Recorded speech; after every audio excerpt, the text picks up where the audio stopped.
मया त गरिस कान्छा बिना स्वादैको न्यू भर्जन आइसक्यो साथीहरू हेर्नुहोस् त यो रोबिन दाइले पनि कति हँसाउँछन् के सिलु दिदी रक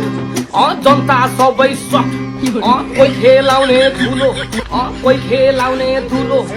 डबल मिनिङ गीतले यहाँ सबको ध्यान खुलो यस्तै गीत झिक्ने फेरि यस्तै गीत बिग्ने बच्चा नानी बाउले खैके अब सिक्ने गीत सुन्न गाह्रो सिस्टर मोदर फादर बाटो सफा गरे खै बालेनलाई आदर हेर मार्केट खाइन् हल्का छाडा भइन् साह्रै हाँसो लाग्दो यो 4 सेकेन्डको लाइन र्यापै त हान्यो दिदी बिना स्वादको गीतै त गायो दिदी बिना स्वादको यसरी पो रमाइलो गर्नुपर्छ होइन त साथीहरू